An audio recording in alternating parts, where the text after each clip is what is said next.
Eh bien là, je vais vous présenter quelques petites recettes.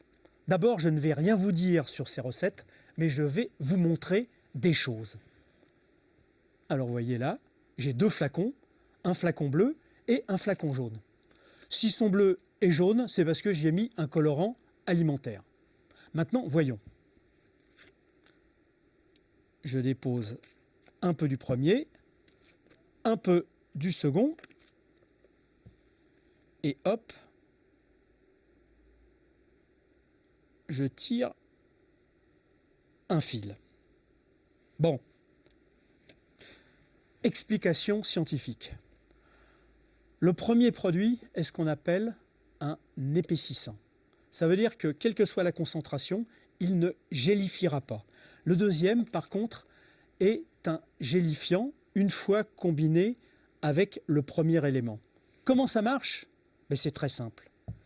Ce premier élément, c'est ce qu'on appelle un alginate. C'est un épaississant courant qui a comme nom le E401, qu'on trouve dans nombre de desserts, yaourts et tout ça. Ces fils ne sont pas attachés, donc ça épaissit simplement par simple glissement.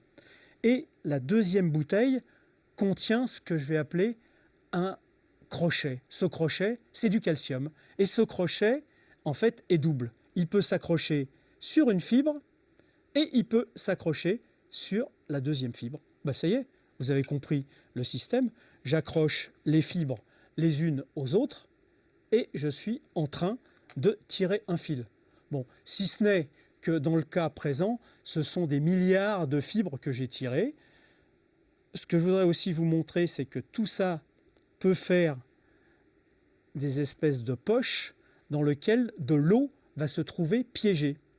Et c'est parce que je vais avoir de l'eau piégée que je vais avoir un gel. Voilà, c'est donc ça, un gel. Alors, je vais vous décliner maintenant une autre version de ce gel. Et c'est une version, je dirais, la version de nos grands-mères. Alors, le produit épaississant, c'est un produit aussi que vous connaissez très bien, c'est ce qu'on appelle la pectine des fruits.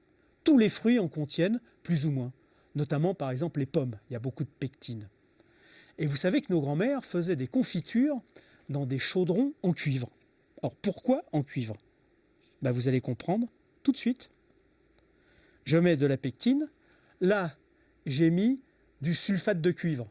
En fait, le sulfate de cuivre, c'est ce qui résulterait d'une attaque acide par des fruits, par exemple, d'un chaudron de cuivre. Ça donne un sel de cuivre. Ce cuivre, également, est un double crochet, comme le calcium. Je mets les deux ensemble. Je vais tirer et regardez, je suis en train de fabriquer un gel de la même manière. Donc, bravo les grands-mères. Vous aviez peut-être pas compris comment ça fonctionnait, mais vous saviez fabriquer des gelées d'œufs, par exemple de coin et tout ça.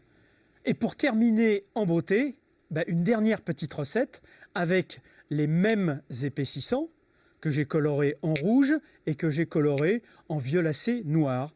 Donc cet épaississant, je vais les faire tomber dans une solution de chlorure de calcium, tout comme précédemment. Et vous voyez, je suis en train de faire des œufs de lompe et du caviar. Voilà. Il ne me reste plus qu'à aller repêcher tout ça.